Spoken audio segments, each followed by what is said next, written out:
தேசிய முன்னணியை விட்டு வெளியேறியே தீர்வதென்று மஇகா முடிவு செய்யுமே ஆனால், அந்த முடிவுக்கு எதிராக தேசிய முன்னணி குறுக்கே நிற்காது என்றும், அப்படி ஒரு நிலை உறுதியானால், தேசிய முன்னணியினால் எதுவும் செய்ய முடியாது என்றும், தேசிய முன்னணி தலைவர் டத்துஸ்ரீ டாக்டர் அமாட் ஜாகிர் ஹமீடி அதிரடியாக அறிவித்துள்ளார். அப்படி மஇகா வெளியேற நினைத்தால், தேசிய முன்னணி அதை தடுக்காது என்றும் அவர் குறிப்பிட்டார். தேசிய முன்னணி ஒரு பொதுவான அணுகுமுறையை பின்பற்றுகிறது. கூட்டணியில் அங்கம் வகிக்கும் கட்சிகளுக்கு வற்புறுத்தல் இல்லாமல் கூட்டணியில் சேரவோ அல்லது வெளியேறவோ சுதந்திரம் இருக்கிறது என்று அவர் கூறினார். தாங்கள் திறந்த மனதுடன் இருக்கிறோம். இதற்கு முன்னர் தேசிய முன்னணியில் 14 உறுப்பு கட்சிகள் இடம்பெற்றிருந்தன. தேசிய முன்னணியில் இணைவதா அல்லது அதில் இருந்து வெளியேறுவதா என்பதில் ஒருபோதும் எந்த ஒரு கட்டாயமும் விதிக்கப்படவில்லை. மஇகா எந்த ஒரு கூட்டணியில் சேர வேண்டும் என்பது குறித்து வரும் கட்சி பொதுப்பேரவையில் அது ஒரு விவேகமான முடிவை எடுக்கும் என தாம் நம்புவதாக அவர் குறிப்பிட்டுள்ளார். அவசரப்பட்டு ஒரு கூட்டணியில் சேர்ந்துவிட்டு பின்னர் வருந்தக்கூடாது என்று அம்னோ தலைவருமான அவர் ஆலோசனை கூறினார். தேசிய முன்னணியில் மஇகா தொடர்ந்து நீடித்து வருவதா அல்லது அதில் இருந்து வெளியேறுவதா என்பது குறித்த முடிவை நவம்பர் 16ஆம் தேதி நடைபெறவிருக்கும் மஇகா பொதுப்பேரவையில் கலந்து கொள்ளும் பேராளர்கள் முடிவு செய்வார்கள் என்று கட்சித் தலைவர் தான்ஸ்ரீ எஸ்.ஏ. விக்னேஸ்வரன் அண்மையில் கூறியிருந்தது குறித்து கருத்துரைக்கும் போது ஜாகிட் இவ்வாறு தெரிவித்தார்.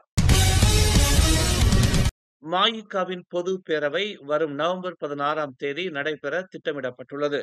தனது பொது பேரவையில் கலந்து கொள்ளுமாறு அரசியல் கட்சி தலைவர்களுக்கு, குறிப்பாக தான் இடம்பெற்றிருக்கும் தேசிய முன்னணி தலைவருக்கும் அதன் பங்காளி கட்சிகளின் தலைவர்களுக்கும் கண்டிப்பாக அழைப்பு விடுக்கப்படுவது வழக்கமாக இருந்து வந்தது. ஆனால் இவ்வாண்டு பொதுப் பேரவையில் கலந்து கொள்ளுமாறு தேசிய முன்னணி தலைவர் டத்துஸ்ரீ டாக்டர் அமாட் ஜாகிர் ஹமீடி உட்பட எந்த ஒரு தலைவருக்கும் அழைப்பு விடுப்பதில்லை என்று யாரும் எதிர்பார்க்காத ஒரு முடிவை மஇகா எடுத்துள்ளது. கட்சியின் இவ்வாண்டின் ஒருநாள் பொதுப் பேரவையில் முற்றிலும் உள்கட்சி விவகாரங்கள் மீது மட்டுமே கவனம் செலுத்தப்படவிருப்பதே இதற்கு காரணம் என்று மஇகா தலைவர் தான்ஸ்ரீ எஸ்.ஏ. விக்னேஸ்வரன் அறிவித்துள்ளார். சிலாங்கூரின் சபா பெர்னாமில் உள்ள ஒரு இடைநிலைப் பள்ளியைச் சேர்ந்த 15 வயது பள்ளி தோழி ஒருவர் மீது பாலியல் ரீதியில் தாக்குதல் நடத்தியதற்காக அதே பள்ளியைச் சேர்ந்த 14 வயது மாணவன் ஒருவன் கைது செய்யப்பட்டுள்ளான். இச்சம்பவம் கடந்த திங்கட்கிழமை காலை 9:30 மணிக்கு சிற்றுண்டி ஓய்வு நேரத்தின் போது நடந்ததாக சபா பெர்னாம் மாவட்ட போலீஸ் தலைவர் யூசுப் அமாட் தெரிவித்தார். இச்சம்பவம் தொடர்பில் அதே நாளில் சுமைபெசார் ஜலான் பாரிட்டில் அம்மாணவன் கைது செய்யப்பட்டான்.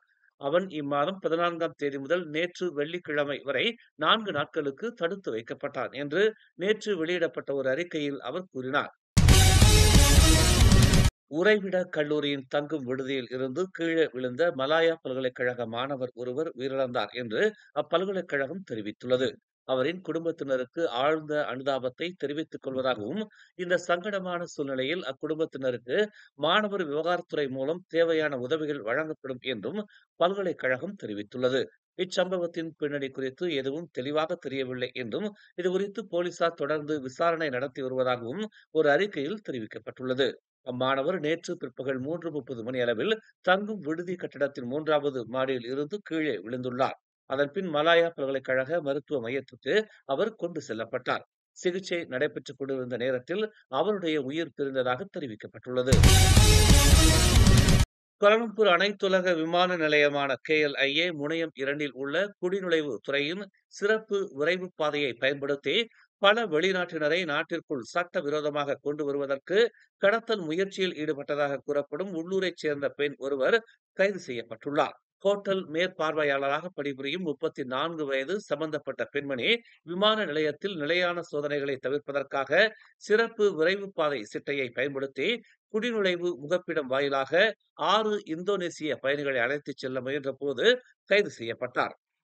முதற்கட்ட விசாரணையில் வெளிநாட்டவர்களை நாட்டிற்குள் அழைத்து வருவதற்கு அந்த பெண்மணி ஒவ்வொருவரிடமும் கணிசமான தொகையை பெற்றுள்ளதாக விசாரணையில் தெரிய வந்துள்ளது. ஹோட்டல் ஊழியர்கள் மற்றும் ஒரு தனியார் நிறுவனம் உட்பட பல நபர்கள் இதே போன்ற முறையை பயன்படுத்தி வெளிநாட்டினரை சட்டவிரோதமாக நாட்டிற்குள் கொண்டு வரும் நடவடிக்கையை கடந்த ஓராண்டு காலமாக மேற்கொண்டு வந்துள்ளது என்று உளவு தகவல்கள் கூறுகின்றன. மலேசியாவின் ஜொகூர் மாநிலத்துக்கும் சிங்கப்பூருக்கும் இடையிலான 2 நிலவழி சோதனை சாவடிகளை விரைவாக கடந்து செல்ல பயன்படுத்தப்படும் QR குறியீட்டு குடிநுழைவு முறைக்கு மக்கள் மத்தியில் நல்ல வரவேற்பு கிடைத்துள்ளது. இம்முறையை பயன்படுத்த 80,000த்திற்கும் அதிகமானோர் பதிவு செய்துள்ளதாகவும் தெரிவிக்கப்பட்டுள்ளது. இந்த அணுகுமுறை ஏற்கனவே கார்களுக்கு செப்டம்பர் 22ஆம் தேதி நடைமுறைப்படுத்தப்பட்டது. மோட்டார் சைக்கிள் ஓட்டிகள், பேருந்து பயணிகள், பாதசாரிகள் ஆகியோருக்கும் இது விரிவுபடுத்தப்பட்டு கடந்த புதன்கிழமை அமல்படுத்தப்பட்டது. இந்த தேசிய ஒருங்கிணைக்கப்பட்ட குடிநுழைவு அணுகுமுறைக்கான கைபேசி செயலியை சுல்தான் இஸ்கந்தார் சுங்க குடிநுழைவு தனிமைப்படுத்துதல் வளாகம், சுல்தான் அபுபக்கர் குடிநுழைவு வளாகம் ஆகியவற்றில் உள்ள மோட்டார் சைக்கிள் தடங்களிலும் பேருந்து தடங்களிலும் பயன்படுத்தலாம். மேலும் செய்திகளை தெரிந்து கொள்ள தமிழ் மலர் நாளிதழை பாருங்கள். உடனுக்குடன் செய்திகளை தெரிந்து கொள்ள தமிழ் மலர் இணையதளம், தமிழ் மலர் செயலி மற்றும் மலர் டிவி யூடியூப் சேனலை வலம் வாருங்கள். எங்களோடு இணைந்திருக்க மலர் டிவியை பதிவு செய்து கொள்ளுங்கள்.